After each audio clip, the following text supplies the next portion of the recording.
Bun găsit! Uniunea Europeană susține constant țara noastră în implementarea a sute de proiecte și reforme în diverse domenii. Acum, în mod special, când ne confruntăm cu o criză energetică fără precedent, UE va continua acest sprijin în asigurarea securității energetice a țării noastre.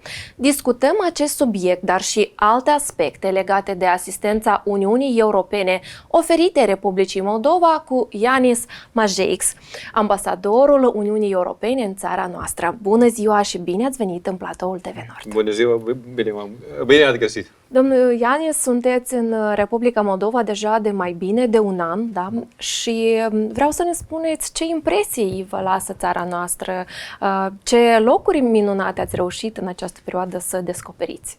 Well, since the European Union has been implementing projects all over the Republic of Moldova, then I have also been traveling quite a lot across the country. So most of my travels are professional because we are looking at the projects that we have implemented.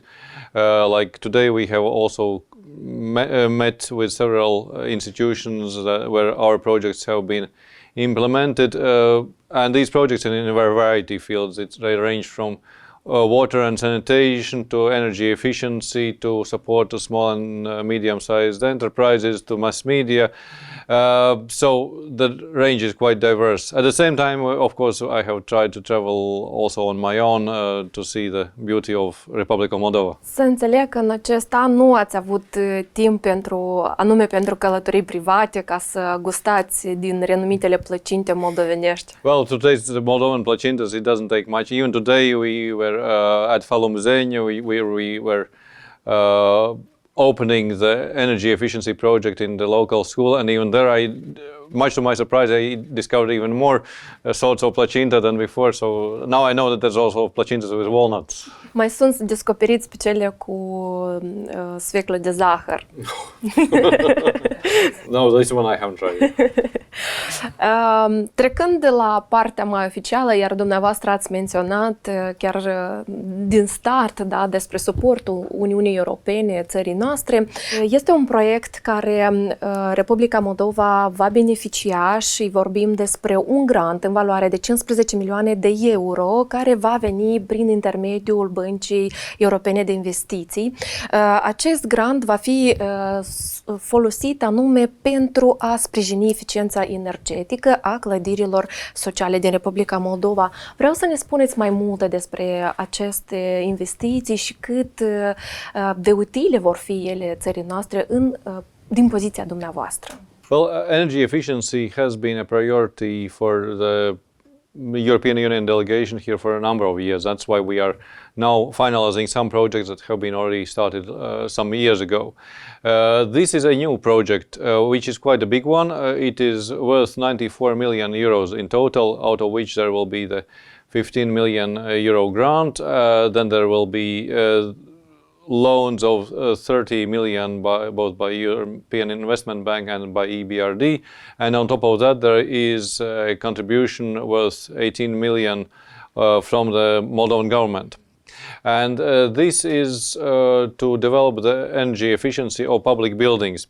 And I think this is a very well thought out project because at the first stage it will be established what are the buildings where the gains from the energy efficiency would be the biggest, and which are the buildings where the social impact would be the biggest. So quite likely that would be the buildings like perhaps schools or hospitals where the interests of many people are focused in one building. And then of course this project will be implemented afterwards. The challenge, of course, is that this is a project that will take time to implement, as it is always with energy efficiency projects. And some of the challenges that the country is facing is very short-term because we are reading on the news about the situation with gas, about the situation in electricity, which is a problem now. But I think it is very important that the government is paying attention to those medium-term priorities as well, so that it's being built already today, the stability, the resilience of the country of tomorrow. Cum vedeți, da, acești bani utilizați anume în ceea ce ține de sfera energetică și anume eficiența energetică. Da? Noi vorbim de niște clădiri sociale. Acești bani ar trebui să meargă pentru a procura niște panouri fotovoltaice, pentru încălzirea acestor sedii sau cum ar trebui ei să fie direcționați și folosiți corect? I think this is a subject of the audit of each particular building. What are exactly the building's needs and what are the possibilities? I'm pretty sure that one of the elements that will be in these projects, it will be insulation, so that the buildings themselves are losing less of heat that is already there. And on top of, for instance, replacing the old windows with windows that do not let the heat out. And on top of that, then you can look at other components which are necessary. For instance, at the school that we were at today, one of the things that needed to be changed was kitchen.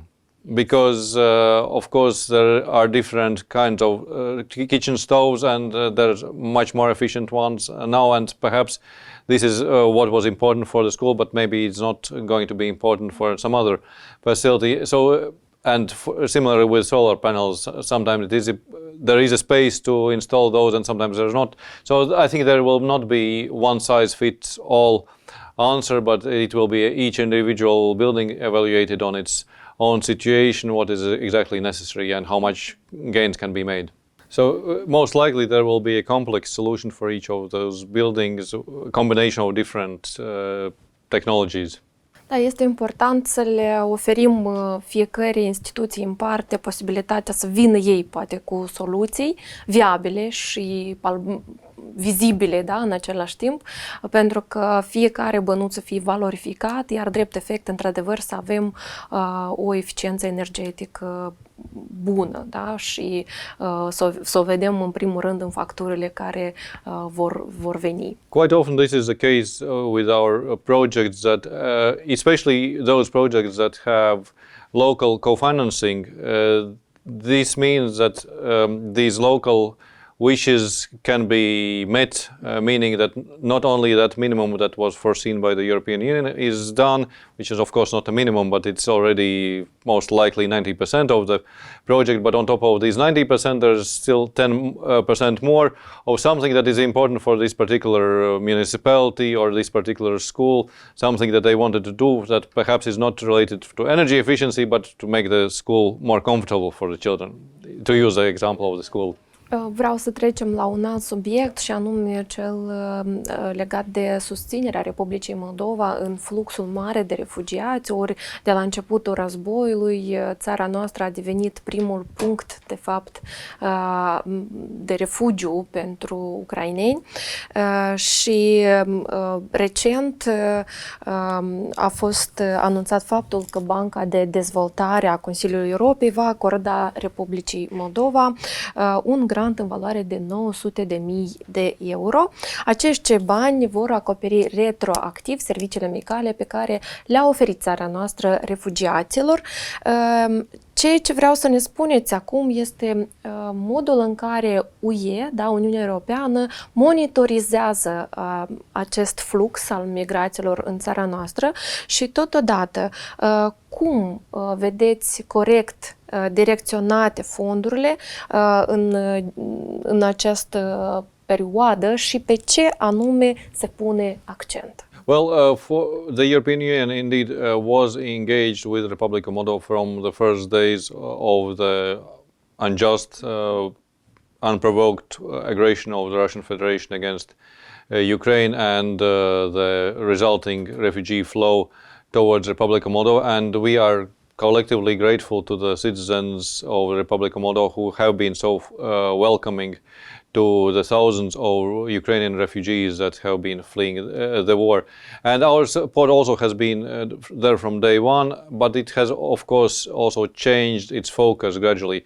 In the beginning, in the early days of the war, it was primarily about the humanitarian needs of the refugees, providing the items of first assistance, tents, electricity generators, medicines. Now we have gone to a different stage because Republica Moldova also very quickly adjusted to the new situation. So by now we're not in this emergency mode anymore, but we are mostly providing the support to the daily needs of the refugees and the hosting families. For instance, we have one program that provides financial support to the refugees, which is administered through the UNHCR, and another one which is focused on providing financial support to the hosting families, because it's clear that it is also a major financial burden for any family to host another family perhaps for months. And we have a program through the World Food Program for that. And on top of that, there is a number of other things, like for instance, the European Union has funded the presence of the Frontex, which is the European Union border agency, whose officers, 80 officers roughly, are working side by side with Moldovan officers on the borders, and thus also relieving the pressure from the Moldovan authorities to process these refugee flows. Or, for instance, we have another strand of support for those Ukrainian refugees who would like to move to other European Union member states, and then they can be flown out with EU financial support. So this support to the refugees and support to the Republica Moldova on this crisis is rather manifold. Ați reușit să aveți o comunicare cu refugiații, să vedeți necesitățile lor sau cele ce își doresc ei, nu știu, ce ajutor își doresc poate ei în țara noastră? Well, I have been meeting the refugees both at the border control points in Palanca, which is, by the way, also a border control point which has been built with the funds of the European Union.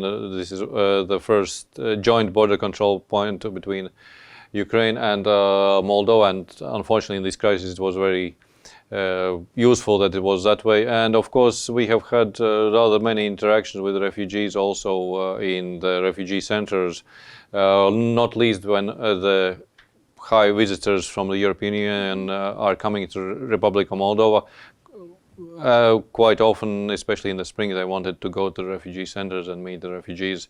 And some of these meetings are really quite emotional. For instance, I remember one granny who was from Kharkiv and she was in a wheelchair, and so not the kind of person whom you would ever wish the fate of a refugee. But she was saying that, well, once it was clear that she had to become a refugee, the place she could think of was Moldova, because she had these fond memories of Moldova, how welcoming they had been in the past, and so she was, in all this tragedy, she was happy to be in Moldova. Chiar dacă avem o situație destul de dificilă în acest an în țara noastră, război, criza energetică, totodată asta nu a oprit dorința Republicii Moldova de a adera la Uniunea Europeană și acum 4 luni țara noastră a primit statutul de țară candidat pentru aderare la UE.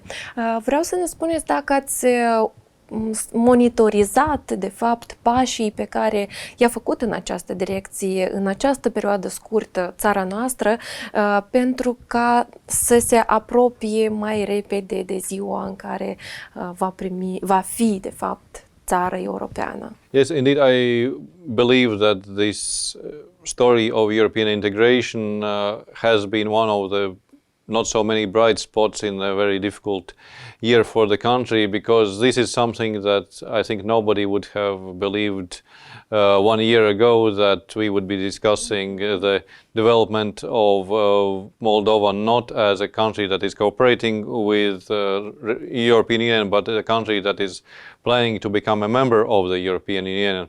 And for us it has been quite encouraging, the dedication of the Moldovan authorities to this European path. First we saw it in spring, how the whole government mobilized to prepare in very short time, in just 2 months, a very voluminous answer to the very detailed questions from the European Commission. It was literally several thousands of pages. It was like 8 big phone books.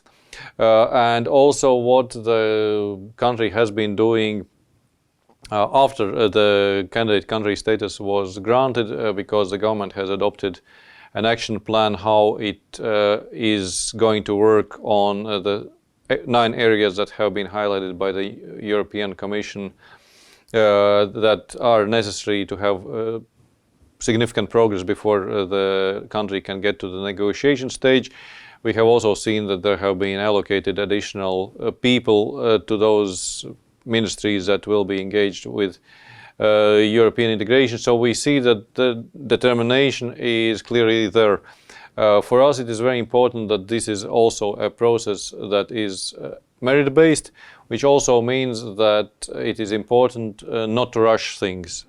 We understand that the wish is there to move as quickly as possible, but it must be also in line with the quality. And quality can be in different shapes. For instance, it can be the international human rights standards to which the new legislation should meet, and that's why sometimes, unfortunately, there may be frustrations on that this process is not moving faster, but this does take time, I can assure you of that, and so far Moldova has been moving at really a very, very fast pace. Well, I think what is important for the future is that this becomes the national consensus, that this is the direction that the country wants to develop, because in the past we have seen that the course of the Republica Moldova has been shifting from one direction to another direction when it comes to geopolitics, and I think this has been also one of the factors that has been breaking your slowing down your economic development, your democratic development. I think that if this is something that the whole society can really say, yes, this is the future that we want for us and for our children, to build Moldova as a democratic country, as a prosperous country, then I think this has a much better chance of becoming your reality, and reality hopefully sooner rather than later. Totuși, războiul a făcut cumva ca Republica Moldova să vadă mult mai clar și cel puțin să se decidă odată unde vrea să privească spre est sau spre vest, și se vede efortul deja maxim depus și într-un timp mai activ, să spunem așa, anume direcția către Uniunea Europeană. Examinează cumva Uniunea Europeană o modalitate de a grăbi acest proces prin a se produce marea unire dintre Republica Moldova și România. Well, right now what we are working on is the application of the Republic of Moldova to become a member state of the European Union, so as an independent country. Of course, it is the sovereign decision of every nation on what formations it wants to enter in or doesn't want to enter in. Like, for instance, the Republic of Moldova has now clearly stated that it wants to become a member state of the European Union, and at the same time it has clearly stated that it cherishes the principle of neutrality. So, for instance, the choice of Moldova is not to become a member of a military alliance. What is the wish of the Moldovan people with respect to other forms of integration? That is up to the Moldovan people and of course other countries that are concerned, but that is not part of the European integration process which we are engaged in right now. But of course I would like to also praise the role of Romania in the European integration process of the Republic of Moldova, because we have seen that almost on a daily basis, well, the support on the energy crisis, but also in the European integration process, because the Romanian expertise has also helped also the European expertise. It is part of the European expertise. For instance, here in the country we have a number of high-level advisors, and several of them are Romanian, because it's of course for natural reasons, because they don't have this linguistic barrier, so they can understand the situation in the country easier than other experts who come from other regions. So they are definitely having a very significant impact in the European integration of Republica Moldova. Un pas important de apropiere de Uniunea Europeană, cel puțin cred eu, este faptul că acum 2 săptămâni țara noastră a devenit prima din regiune care a obținut recunoașterea reciprocă a agenților economici autorizați în Uniunea Europeană. Vreau să ne spuneți care ar fi principalele avantaje pentru agenții economici din țara noastră în această direcție. Yes, I would fully agree with you that this is really a major achievement for Republica Moldova, because not only you are the first country in the region that has obtained this possibility, but you are among the very few countries in the world that have this opportunity, and most of those countries are very highly developed economies.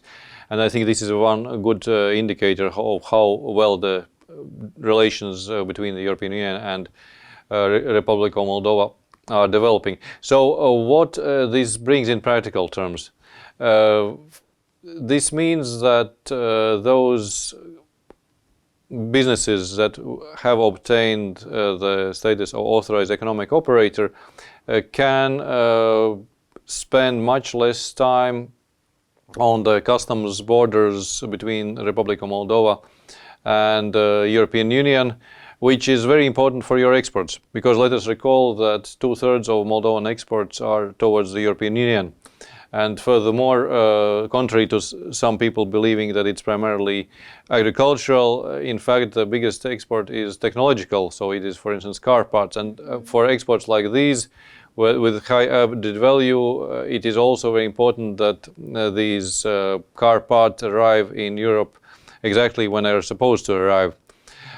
And this basically grants these authorized economic operators the same status as authorized economic operators of the European Union. So they are treated the same way, and of course this is one more step that helps them integrate in the European markets, and also which relieves the pressure on the borders, because if for these authorized economic operators the customs clearance procedures will be, and they are already much faster because this entered into force yesterday. They are much faster than for the others. It means that they are not queuing in those long lines, and the long lines are also becoming shorter because they are not there. Cert este faptul că în această deloc ușoară misiune venită din partea Uniunii Europene de a aduce un suport țării noastre, vedem peste 1000 de proiecte care au fost deja implementate în toate raioanele țării. Vedem drept efect faptul că a fost îmbunătățită viața la cel puțin 500 de milioane din populație. Eu cred că numărul este totuși mult mai mare și impactul pozitiv, direct și indirect, el este văzut și populația țării noastre o trăiește zi de zi. Ați făcut vreo totalizare în care să știți câți bani a investit Uniunea Europeană în ultimul an în Republica Moldova și care sunt principalele domenii unde au mers acești bani? Well, of course we have these calculations on the money that has been invested in projects that are related to Republica Moldova, and yes, indeed, they are not just the projects. If I have to speak about the projects, then we are talking about roughly 60 million euros a year, but this is just the beginning, because I already was mentioning the support for energy. Last year we provided 60 million euros support to the Moldovan budget, which was used towards the subsidy that every citizen of the Republic of Moldova was receiving last year from the government. This August, this was complemented by 75 million budget support for the coming winter, because we already understood that the winter will be tough. On top of that, there were 15 million euros that were directly targeted to the most vulnerable groups of population. So energy has been one of the key focuses of our support in the last year, which the total number comes to 150 million. However, if you count all the other aspects where we have been investing our funds in one way or another, for instance, support to the refugees or providing expertise in different domains, then the total would come to more than 500 million since the end of last year. So sometimes this support is very visible, like having a new street lighting or a new water treatment plant, and sometimes you wouldn't think of it in monetary terms, like for instance these 80 officers of Frontex that are working both on the Moldovan-Ukrainian border and Moldovan-Romanian border, but of course this also costs money, and this is also a support for Republica Moldova. Și pe final aș vrea să ne spuneți ce vă propuneți să realizați în următorii ani în calitate de ambasador în Republica Moldova. Asigur că v-ați schițat anumiți pași, anumite performanțe pe care ați vrea să le atingeți în această perioadă. Okay, well, there's bullet points. Some of them are of immediate nature and some of them are more longer-term nature. The immediate ones is that we as delegation are also engaged with the Moldovan government and with the European institutions on supporting the country on the energy crisis, because this is something where the developments are literally daily sometimes. On the longer term, well, our focus is on the support to the European integration of Republica Moldova, because I can confess that yes, this is something that my bullet points wouldn't have contained 1 year ago, because this is a situation where you have achieved more than anyone could have hoped for a year ago, and I think it is very important that you continue building on this, and from our side as the European Union delegation here in Republica Moldova, we'll be supporting the reforms of the country that are very much needed, first and foremost in the field of judiciary, which is both a short-term concern and also a long-term concern, because there's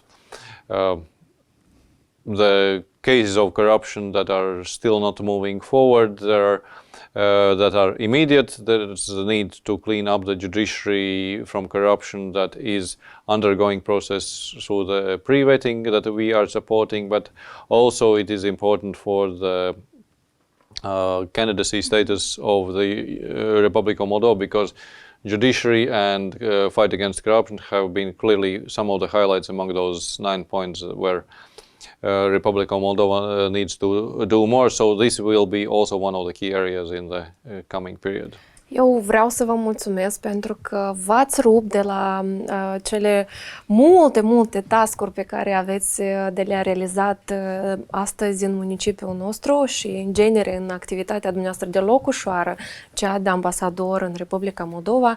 Ați venit în studioul nostru, am discutat pe îndelete pe câteva cele mai importante aspecte, subiecte legate de această frumoasă colaborare care este între Republica Moldova și Uniunea Europeană.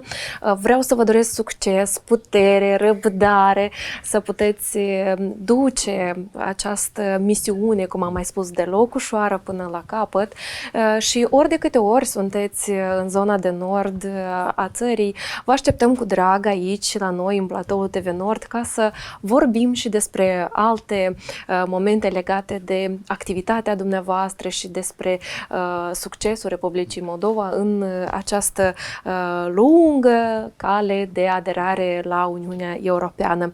Iar dumneavoastră, dragi telespectatori, vă reamintesc că astăzi am avut o ediție specială, iar invitat al emisiunii ESENțial a fost ambasadorul Uniunii Europene în Republica Moldova, Janis, Mazeiks. care ne-a vorbit pe îndelete despre tot ce înseamnă colaborarea Uniunii Europene cu Republica Moldova. Să ne revedem tot aici, la TV Nord, sănătoși și cu pace. Pe curând!